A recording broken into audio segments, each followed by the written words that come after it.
যেন শুধু যুদ্ধ আর যুদ্ধ। এই যুদ্ধের বিষাক্ত বাতাস যেন ভারত বাংলাদেশেও এসে পড়েছে। গরুর গোবর খাওয়া এবং মুদ খাওয়া মুদি আমাদের ডক্টর ইউনূসকে আব্বা বলে সম্বোধন করেছে বা ডেকেছে। হ্যাঁ, ঠিকই শুনতে পাচ্ছেন। আজকে আপনাকে প্রমাণ সহকারে দেখাবো, প্রমাণ সহকারে দেখবেন, তারপর কিছু গুরুত্বপূর্ণ কথা বলবো, সেই কথাগুলো অবশ্যই শুনে যাবেন। যেন শুধু যুদ্ধ আর যুদ্ধ। এই যুদ্ধের বিষাক্ত বাতাস যেন ভারত বাংলাদেশেও এসে পড়েছে। যে কোনো মুহূর্তে ভারত বাংলাদেশে আক্রমণ করতে পারে, কারণ সাম্প্রতিক সময়ে ভারতের সবচাইতে বড় মাথা ব্যথার কারণ হয়ে দাঁড়িয়েছে বাংলাদেশের রাজনৈতিক প্লট পরিবর্তন। বাংলাদেশ আর কারো নিয়ন্ত্রণে নেই, আর এ কারণেই তারা বাংলাদেশকে পরোক্ষভাবে দখল করার হুমকি দিয়ে আসছে প্রতিনিয়ত। লোকে রাজনৈতিক বক্তব্য বলেই উড়িয়ে দেওয়া যায়, কিন্তু আসলেই যদি ভারত এমনটা করার চিন্তা করে থাকে তাহলে কি পরিস্থিতি দাঁড়াবে?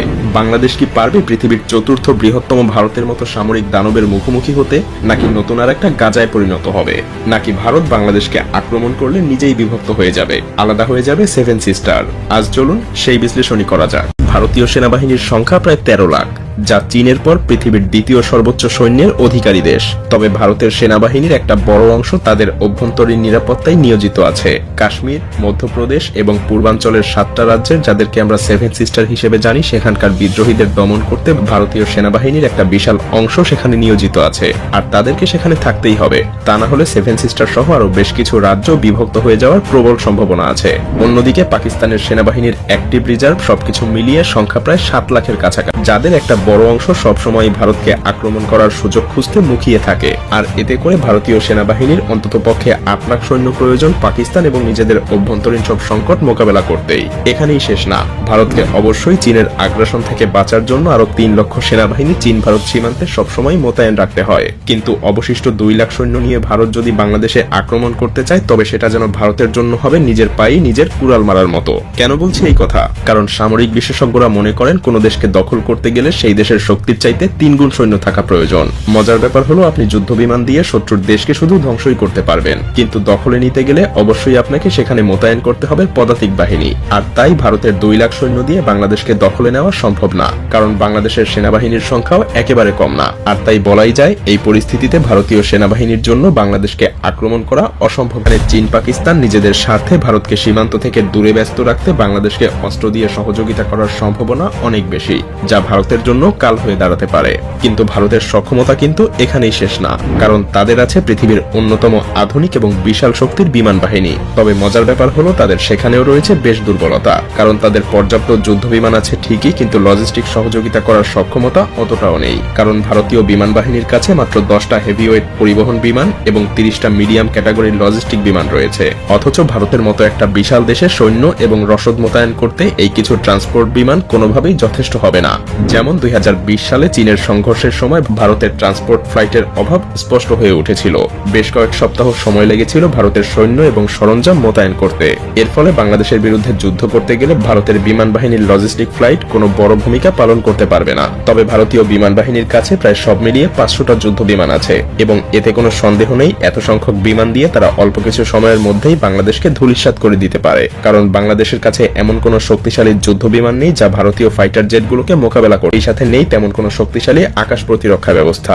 তবে এখানেও ভারতের জন্য বিপদ রয়েছে, কারণ ভারতের বেশিরভাগ যুদ্ধ বিমান কাউন্টার স্ট্রাইক মিশন পরিচালনা করতে সক্ষম না। হ্যাঁ, ভারতের কাছে আছে 270টা SU-30, এছাড়াও MiG-21 এবং জাগুয়ার ফাইটার জেট। কিন্তু মজার ব্যাপার হলো, এগুলো বর্তমানের আধুনিক যুগে কিন্তু বেশ পুরনো মডেল। ভারতীয় বিমান বাহিনীর একমাত্র কার্যকরী অ্যাটাক মিশন বিমান হলো মিরাজ 2000 এবং ডাসাল্ট রাফায়েল যুদ্ধ বিমান, কিন্তু এদের সংখ্যাও প্রয়োজনের তুলনায় খুবই কম। তাছাড়াও ডাসাল্ট রাফায়েলের মতো যুদ্ধ বিমানগুলো কিন্তু বাংলাদেশে ব্যবহার করার মতো সুযোগ নেই, কারণ ভারতের কাছে মাত্র 36টা রাফায়েল ফাইটার জেট আছে, এবং এগুলো মূলত চীন এবং পাকিস্তানকে মোকাবেলা করার জন্য প্রতিনিয়তই ভারতকে প্রস্তুত রাখতে হয়। তাই বলাই যায়, ভারতীয় বিমান বাহিনীর জন্য বাংলাদেশে ব্যবহার করা যেতে পারে এমন যুদ্ধ বিমানের সংখ্যা খুব বেশি না।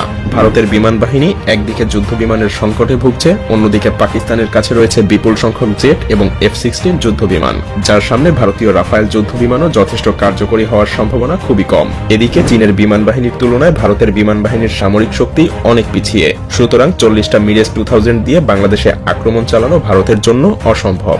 ভারতের বিমান বাহিনী মাত্র কয়েকটা স্থানেই সাপোর্ট দিতে সক্ষম হবে, যা প্রয়োজনের তুলনায় একেবারেই কম। তাছাড়া গ্রাউন্ড স্ট্রাইক মিশনে ম্যানপেড সিস্টেমের কারণে নিয়মিত যুদ্ধ বিমান ধ্বংস হবে, যার ফলে ভারতীয় বিমান বাহিনীর শক্তি ধীরে ধীরে কমে যাবে। আর এটাও মনে রাখতে হবে, ধীরে ধীরে বাংলাদেশও পরিণত হবে যুদ্ধক্ষেত্রে। প্রাণ হারাতে থাকবে হাজার হাজার। বাংলাদেশের সামরিক শক্তি একদম পিছিয়ে আছে।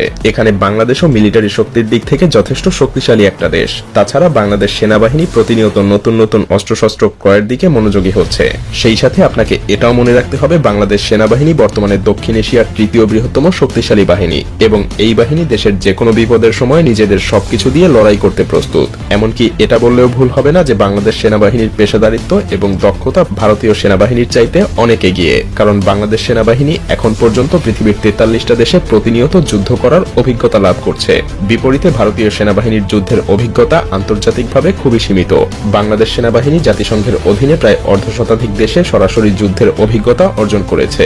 এতে তাদের দক্ষতা এবং অভিজ্ঞতা ভারতীয় সেনাবাহিনীর চাইতে অনেকটা বেশিই বলা যায়। তাছাড়া পেশাগত দক্ষতার পাশাপাশি বাংলাদেশ সেনাবাহিনী অত্যাধুনিক সমরাস্ত্র ক্রয়ের দিকেও ধাবিত হচ্ছে।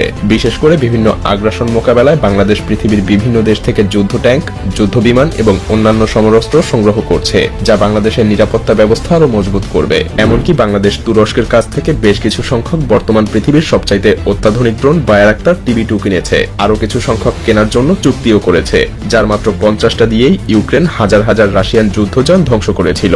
সেই সাথে সমরাস্ত্রের উৎপাদন বাড়ানো এবং বাইরের দেশ থেকে আধুনিক অস্ত্র ক্রয়ের মাধ্যমে বাংলাদেশ সেনাবাহিনী আরো শক্তিশালী হওয়ার চেষ্টা করছে। 30 সালের মধ্যে এই সমস্ত নতুন অস্ত্র বাংলাদেশ সেনাবাহিনীর বহরে যুক্ত হবে, যা বাংলাদেশকে এক নতুন উচ্চতায় পৌঁছে দিবে। তাছাড়াও বাংলাদেশের সেনাবাহিনীর কৌশলগত শক্তি বৃদ্ধি করতে সবচাইতে গুরুত্বপূর্ণ পদক্ষেপগুলোর মধ্যে একটা হলো অ্যাম্ফিবিয়াস ট্যাঙ্ক। সম্প্রতি বাংলাদেশ চীন থেকে 54টা অত্যাধুনিক উভচর ট্যাঙ্ক অর্ডার করেছে, যা পানিতে এবং মাটিতে দুই জায়গাতেই বেশ কার্যকরীভাবে চলতে পারে। এই ট্যাঙ্কগুলো এমনভাবে তৈরি যা তীব্র স্রোতেও অনায়াসেই চলতে পারে। এগুলো বিশেষ ধরনের হামলা চালানোর জন্য অত্যন্ত কার্যকরী, যা বাংলাদেশের প্রতিরক্ষা শক্তি আরো মজবুত করবে। আর তাছাড়া চীন ভারতের কাছে এই ট্যাঙ্কগুলো বিক্রিও করবে না। তবে পরিশেষে আমাদেরকে একটা কথা মনে রাখতে হবে যে যুদ্ধ কখনো শান্তি বয়ে আনতে পারে না। কারণ ভারত যদি বাংলাদেশের উপরে আক্রমণ করে তবে হয়তো তারা দখল করতে পারবে না, তবে ধ্বংসস্তূপে পরিণত হতে পারে বাংলাদেশ। প্রাণ হারাবে হাজার হাজার লাখ লাখ মানুষ। এমনকি ভারতের জন্যও রয়েছে অশনি সংকেত, কারণ বাংলাদেশের সাথে যুদ্ধে ব্যস্ত থাকলে চীন এবং পাকিস্তান অবশ্যই ভারতীয় মানচিত্রে আক্রমণ করতে দ্বিধাবোধ করবে না। আর সেভেন সিস্টার আলাদা হওয়ার জন্য তাদের নিরস্ত্র আন্দোলনকে হয়তো সশস্ত্র আন্দোলনে পরিণত করতে পারে। এমন ভয়াবহ কিছু হলে দুইটা দেশই ক্ষতিগ্রস্ত হবে। আর তাই প্রতিবেশী দুইটা দেশের জনগণের উচিত এমন কোনো উস্কানিমূলক কার্যক্রম না করা যাতে দুই দেশের মধ্যে বন্ধুত্বপূর্ণ সম্পর্কের পরিবর্তে শত্রুতার সৃষ্টি হয়। আপনারা পুরো ভিডিও ক্লিপটি দেখলেন এবং শুনতে পারলেন, এই যে মায়াজালে পুরো প্রতিবেদনটি দেখতে পারলেন যে বাংলাদেশের উপর জীবনেও, বাংলাদেশ অবশ্যই আমরা ছোট্ট একটা দেশ, এটা আমরা মেনে নিই ভাই, এটা কখনো আমরা এই দেশ নিয়ে বড়াই করি না। তবে আমাদের দেশ আমাদের গর্ব, আমার দেশ আমার কাছে গর্ব, এটাই বাস্তব, এটাই সত্য কথা। কিন্তু মানে ইন্ডিয়ার তুলনায় আমরা একেবারে ছোট চুনুপুটি, এটা বাস্তব। কিন্তু মনে রাখবেন, কিছু কিছু সমাজ ছোটরও বড়র অনেক কাজে লেগে যায়। আর মোদি যতই চেষ্টা করুক না কেন, ও জীবনেও আমাদের বাংলাদেশের উপর আক্রমণ করতে পারবে না। কারণ কি? কারণ তো সেটা প্রতিবেদনে দেখতে পারলেন যে এক পাশে যেরকম চীন ওদের উপর আক্রমণ করার জন্য বসে রয়েছে বা ওদের দেশ দখল নেওয়ার জন্য বসে রয়েছে, এদিকে আমাদের ডক্টর ইউনূস সাহেব তিনি স্পষ্ট ভাষা বলে দিয়েছেন যে তাদের সেভেন সিস্টার বেশি চিলাচিলি করে নিয়ে যাবো। এদিকে পাকিস্তান, খেলা তো বোঝেন, ভুটান, তারপরে আরও বহুত এরকম দেশ আছে যা ইন্ডিয়াকে দুই চোখে নিলায় দেখতে পারে না। এরকম বহু দেশ আছে। তো যাক ভাই, সে বিষয়ে আর কথা বলতে চাই না। একটা কথা বলবো যে মোদি, তুই গরুর গোবর খা আর তুই গরুর মুদ খা, এর চেয়ে বেশি তুই পাকনামি করিস না, তোর অবস্থা বেশি ভালো হবে না। একটা কথা বারবার বলে দিই, বাংলাদেশের দিকে কোন নজর দিস না, ওই চোখ আমরা উপরে ফেলবো ইনশাআল্লাহ যদি আমাদের বাংলাদেশের উপর তোর নজর পড়ে। বারবার বলতেছি, আমাদের বাংলাদেশের উপর নজর দিস না, খারাপ নজর দিস না, তোর অবস্থা ভালো হবে না। কারণ তোদের অবস্থা কি, তোর অলরেডি কিন্তু পথ নামা কিন্তু ধরছস। কারণ আমাদের বাংলাদেশে রুগী না গেলে তোদের ভিক্ষা করে খাওয়া ছাড়া কোনো উপায় থাকবে না। শুধু তাই নয়, তোদের পণ্য এখন যদি আমরা পেঁয়াজ রসুন আদা না কিনে আনি, তো তোদের ভিক্ষা করে তোদের গরিব কৃষক না খায় তারপর ধুকে তারপর মরবে। তো যাক, আর কোনো কথা না, ভিডিওটি সর্বোচ্চ শেয়ার করে দিবেন। আল্লাহ। রাসূল সাল্লাল্লাহু আলাইহি সাল্লাম বলেছেন যে পরিস্থিতি যেমনই হোক না কেন, কখনো তোমরা মৃত্যু কামনা করো না। কিন্তু আফসোস, কিছু মানুষ একটু ডিপ্রেশনের মধ্যে পড়লেই তারা নিজেদের মৃত্যু কামনা করে।